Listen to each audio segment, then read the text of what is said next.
46. Agora, todas as noites, Nugget se esgueira para debaixo do meu beliche depois que as luzes se apagam para fazer sua oração. Deixo que fique até adormecer. Depois o levo ao seu beliche. Tanque ameaça me delatar, geralmente quando lhe dou uma ordem que lhe desagrada. Mas ele não cumpre a ameaça. Acho que secretamente ele espera pela hora da oração. Surpreende-me com rapidez com que Nugget se adaptou à vida no campo. Mas as crianças são assim. Elas conseguem se acostumar praticamente a qualquer coisa. Ele não consegue erguer o fuzil até o ombro, mas faz todo o resto, e às vezes melhor do que as crianças mais velhas. Ele é o mais rápido do que Ompa na corrida de obstáculos e aprende mais depressa do que Flintstone. Teacup é um membro do esquadrão que não o suporta. Acho que é ciúme. Antes da chegada do menino, ela era a bebê da família. Nugget teve uma pequena crise durante seu primeiro exercício de defesa aérea. Como todos nós, na primeira vez que fizemos o exercício, o menino não tinha ideia de que iria ocorrer, mas, ao contrário de nós, ele não tinha ideia do que estava acontecendo. O exercício acontece uma vez por mês e sempre no meio da noite.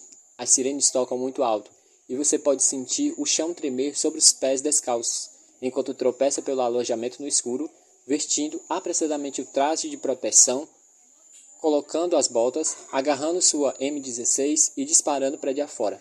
Ao mesmo tempo em que todos os alojamentos se esvaziam, centenas de recrutas surgem no pátio e correm na direção dos túneis de acesso que levam ao subsolo. Eu cheguei alguns minutos depois do esquadrão porque Nugget estava gritando em plenos pulmões e me agarrando como um macaco colado à mãe, imaginando que a qualquer minuto as naves de guerra alienígena iriam começar a lançar seus mísseis. Gritei com o menino para que se acalmasse e me acompanhasse. Foi perda de tempo. Finalmente, eu simplesmente o peguei e joguei por cima do meu ombro, o fuzil segurando em uma das mãos, traseiro de Nugget na outra. Quando cheguei do lado de fora, lembrei-me de outra noite e de outra criança aos gritos. A lembrança me faz correr mais rápido. No poço da escada, correndo os 4 andares inundados pela luz amarela de emergência, a cabeça de Nugget batendo nas minhas costas, depois atravessando a porta de aço reforçado abaixo, passando por um curto corredor, por uma segunda porta reforçada e para o interior do complexo. A porta pesada fechou-se com ruído atrás de nós, trancando-nos do lado de dentro. Agora o menino já tinha se dado conta de que não seria despedaçado, afinal, e pude colocá-lo no chão. O abrigo é um labirinto confuso de corredores mal iluminados que se cruzam, mas nosso treinamento tinha sido de tal modo intenso que conseguia encontrar o caminho para nossa estação de olhos fechados. Gritei mais alto do que a sirene para que Nugget me seguisse e saí correndo. Um esquadrão que se dirigia ao lado oposto passou por nós trovejando. Direita, esquerda, esquerda, entrando na passagem final, a mão livre agarrando a nuca de Nugget para evitar que caísse. Vi meu esquadrão ajoelhando-se a 20 metros da parede traseira do túnel sem saída, os fuzis apoiados na grade de metal que cobre o poço de ventilação que sobe à superfície. E Resnick parado atrás dele, cronômetro na mão. Droga! Não atingimos o nosso tempo de 48 segundos. 48 segundos que nos custariam 3 dias de tempo livre. 48 segundos que nos fariam cair mais uma posição no quadro de liderança. 48 segundos que representa Deus sabe quantos dias a mais com Resnick. Agora, de volta ao alojamento, estamos todos agitados demais para dormir.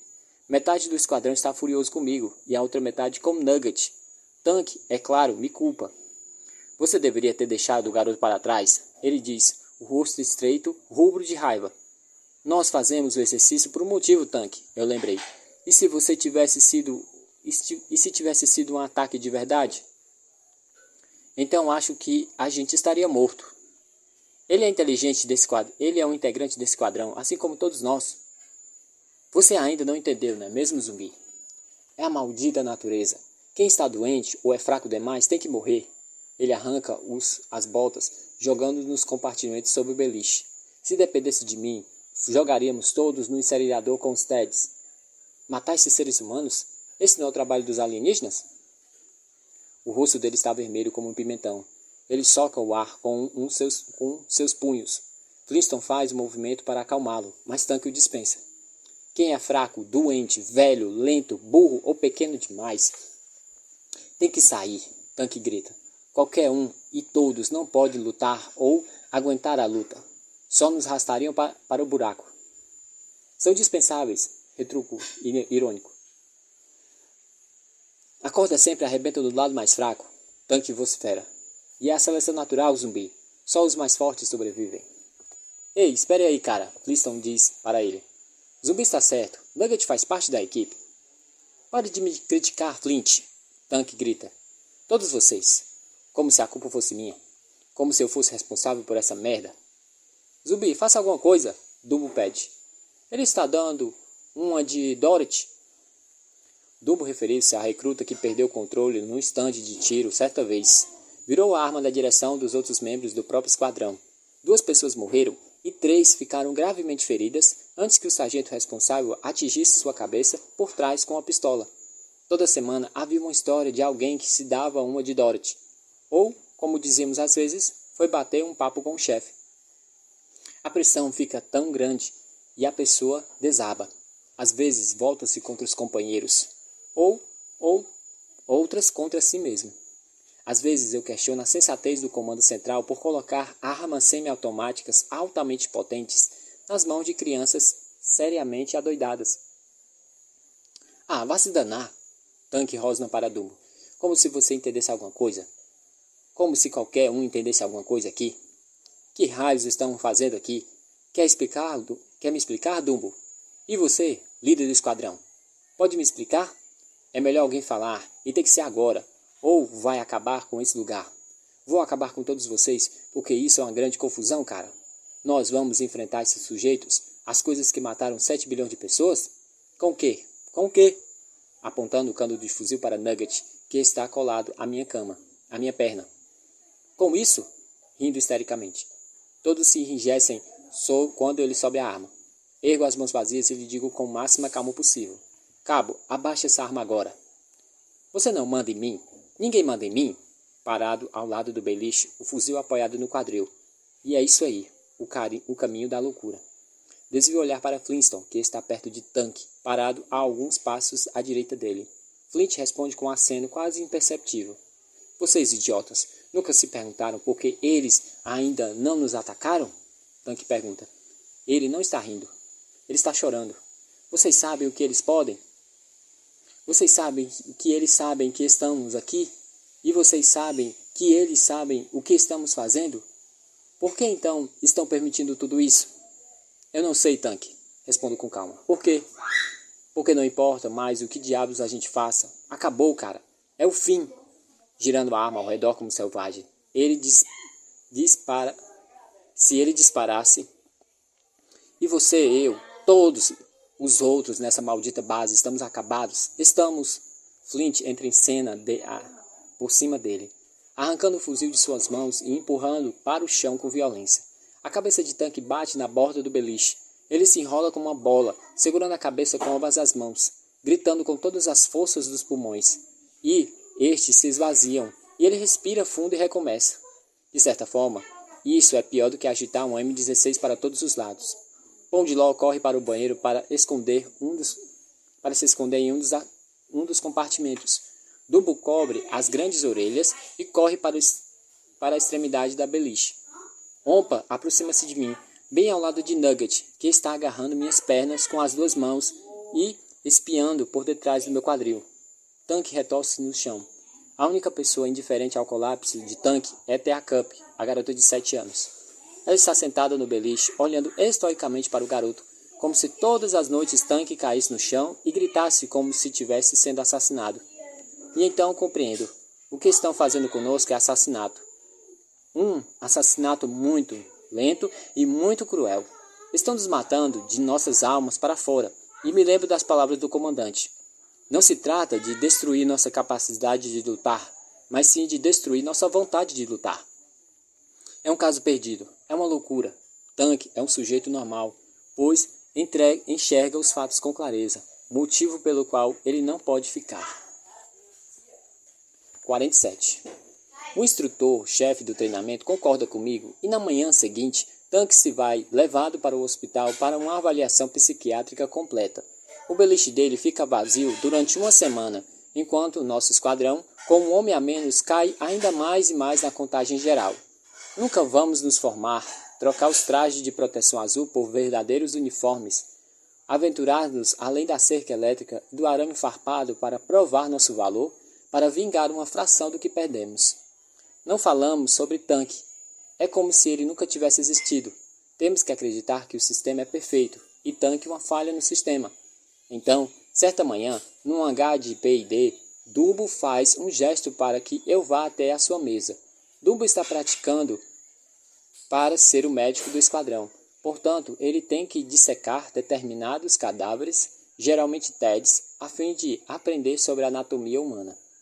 Quando me aproximo, ele não diz nada, mas faz um aceno com a cabeça para o corpo deitado à frente. É Tanque. Olhamos fixamente para o seu rosto durante um longo momento. Seus olhos estão abertos, olhando o teto sem ver.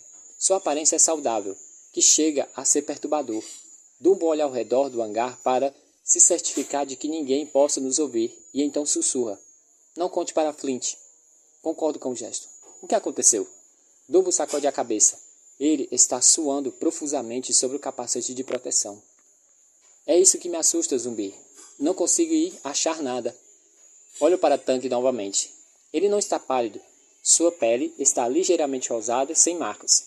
Como ele morreu? Ele deu uma de Dorothy? Na ala de psiquiatria e talvez tenha ingerido uma dose excessiva de remédios? E você, pode abrir? Sugiro. Não vou cortar Tanque. Dumbo replica, olhando para mim como se eu tivesse mandado saltar de um penhasco. Aceno com a cabeça. Ideia boba. Dumbo não é médico. Ele é um garoto de 12 anos de idade. Olho em volta do hangar de novo. Tire Tanque dessa mesa. Peço. Não quero que ninguém mais o veja. Inclusive eu. O corpo de Tanque é empilhado junto com os outros à porta do hangar para ser removido. Ele é carregado num transporte para a última etapa de sua jornada para os incineradores, onde será consumido pelo fogo, suas cinzas misturadas à fumaça cinza e levadas para o alto, em uma coluna de ar superaquecido e por fim depositado sobre nós em partículas finas demais para serem vistas e sentidas. Ele vai ficar conosco, sobre nós, até no banho de chuveiro da noite. Quando lavarmos o que restou dos nossos corpos, o que será levado para o interior dos canos de esgoto, onde vai se misturar aos nossos excrementos, antes de se embrenhar no solo. 48. O substituto de Tanque chega 2 dias depois. Sabemos que ele está vindo, porque na noite anterior, Resnick anuncia o fato durante o SD. Ele não nos conta sobre nada, além do seu nome, especialista. Depois que ele sai, todo o esquadrão fica agitado. Resnick deve ter tido um motivo para chamá-lo de especialista. Nugget vem até meu beliche. O que é um especialista? É alguém que você coloca na equipe para lhe dar uma vantagem, explico. Alguém que é muito bom. Tiro ao alvo, Flintstone adivinha. É onde somos mais fracos. Pão de Ló é o nosso melhor atirador. E eu não sou ruim, mas você, Dumbo e Tea Cup são uma droga. E Nugget nem mesmo consegue atirar. Venha até aqui e diga que eu sou uma droga, Tea Cup grita. Sempre comprando briga. Se eu fosse o encarregado, daria um fuzil para Tea Cup, alguns pentes de bala, e a deixaria soltar entre todos os TEDs existentes em um raio de 150 km. Após a oração, Nugget vira e se retorce às minhas costas até onde eu não aguentar mais. Então, sugiro para que ele volte ao seu beliche. Zumbi, é ela. Do que você está falando? Da especialista. Cass é especialista. Leva alguns segundos para lembrar quem é Cass. Ah, cara. Droga. Essa droga outra vez? Não. Não acho que a especialista seja sua irmã. Você também não sabe se é. Deixe quase escapar. Não seja bobo, garoto. A sua irmã não vai vir buscar você porque está morta. Mas me controlo. Cass é o medalhão de prata de Nugget. o fato de ele se prender, porque, se o abandonar, não haverá nada que o impeça o furacão de levá-lo à loucura, como as outras pessoas que são os Dorothys do campo. É o motivo pelo qual um exército de crianças faz sentido. Adultos não desperdiçam seu tempo com fantasias. Eles remoem as mesmas verdades inconvenientes que fizeram Tanque aterrissar na mesa de dissecação. Especialista não está na chamada da manhã seguinte. Também não participa da corrida matinal, tampouco do café da manhã. Nós nos preparamos para ir ao estande, checando nossas armas e saindo para o pátio. É um dia claro, mas muito frio. Ninguém fala muito. Todos nos perguntamos onde está o novo recruta. Nugget é o primeiro a ver especialista parado ao longe no estande de tiro, e logo podemos ver que Flintstone tinha razão. Especialista é um tremendo atirador. O alvo projeta-se para fora da grama marrom e alta, e pop-pop. A cabeça explode. Depois um alvo diferente, mas no mesmo resultado. Resica está parado em um dos lados, operando os controles dos alvos. Ele nos vê chegando e depressa começa a apertar os botões. Os alvos saem rapidamente da grama, um imediatamente após o outro, e esse garoto, chamado especialista, derruba antes que possa se endireitar, com um tiro. Ao meu lado, Flintstone solta um assobio longo e apavorador. Ele é bom. Nugget é o primeiro a perceber antes de todos. Algo em seus ombros, ou talvez os quadris, mas ele diz: "Não é ele." E então dispara para o campo na direção da figura solitária, agarrando o fuzil que solta fumaça pelo ar gelado. Ela se vira antes de o menino alcance, e Nugget para, primeiro confuso, depois desapontado. Aparentemente, especialista não é sua irmã. Estranho é que ela parece mais alta à distância, a altura aproximada de Dumbo, porém mais magra e mais velha. Suponho que tenha uns 16 anos, com um rosto doente e olhos escuros e profundos, pele clara, perfeita, cabelos negros e lisos. São os olhos que primeiro chamam a atenção. O tipo de olho nas quais se busca encontrar algo que se contenta com apenas duas possibilidades. Ou que ar lá é tão fundo que não se possa ser visto, ou não existe nada. É uma garota do pátio. A que me viu ao lado do fora... Perdão. É a garota do pátio. A que me viu do lado de fora do hangar do P&D com Nugget. Especialista é uma garota, Teacup sussurra, franzindo o nariz como se tivesse sentido algum cheiro mau. Ela não só é mais uma bebê... Perdão. Ela não é só mais... Meu Deus do céu. Peraí. Ela não é mais a bebê do esquadrão, mas agora é a única garota. Não é mais a única garota. O que vamos fazer com ela? Dumbo pergunta, à beira do pânico. Estou sorrindo, não consigo evitar. Nós vamos ser o primeiro do esquadrão a se formar, afirmo. E tenho razão. 49. A primeira noite de especialista, que passamos a chamar de ESP, no alojamento 10, pode ser descrita como uma palavra: esquisita. Nada de zombarias, nada de piadas sujas, nada de atitudes machistas. Contamos os minutos que faltam para apagar a luz com um bando de tontos nervosos no primeiro encontro. Outros esquadrões certamente têm garotas da idade dela. Nós temos Teacup. ESP parece indiferente ao nosso constrangimento. Senta-se na beira do antigo beliche de tanque, desmontando e limpando o fuzil. ESP gosta de seu fuzil, muito. É possível perceber pela forma amorosa como ela desliza o trapo com óleo por cima e para baixo do cano, lustrando até que o frio metal brilhe sob as luzes fluorescentes. Tentamos com tanto empenho não olhar fixamente para ela, que chega a doer. Ela torna a montar o fuzil, coloca-o com cuidado no compartimento sobre a cama e vem até o meu beliche. Sinto algo apertar o meu peito. Não falo com uma garota da minha idade desde... quando? Até antes da peste? E não penso em minha vida antes da peste. Aquela era a vida de Ben, não de zumbi. Você é o líder do esquadrão? Ela diz. Sua voz é uniforme, sem emoção, com os olhos. Por quê? Respondo ao desafio implícito à pergunta na mesma moeda. Por que não? Por que não? Usando apenas a roupa de baixo e a camiseta padrão sem mangas, as franjas na altura exata das sobrancelhas, olhando para mim. Dumbo e Interrompe o jogo de cartas para assistir. Teacup está sorrindo, sentindo uma briga se arrumando. Flintstone, que estava dobrando as roupas, larga um traje de segurança limpo no alto da pilha. Você é um péssimo atirador, Esp afirma. Tenho outras habilidades, replico, cruzando os braços sobre o peito. Você deveria me ver como um descascador de batatas. Você tem um corpo ótimo, ela disse, e alguém ri baixinho. Acho que é Flint. Você é atleta? Já fui. A garota está parada na minha frente, punhos nos quadris, pés descalços, plantados com firmeza no chão. São os olhos dela que me incomodam, escuros e profundos. Não há nada ali, ou quase. Futebol. Bom palpite? Bom palpite. Provavelmente beisebol. Quando eu era mais novo. Ela muda de assunto abruptamente. O sujeito que substituí deu uma de Dorothy. É verdade. Por quê? Dou de ombros. Isso importa? Ela assente com um gesto. Não importa. Eu fui líder do meu esquadrão. Não duvido.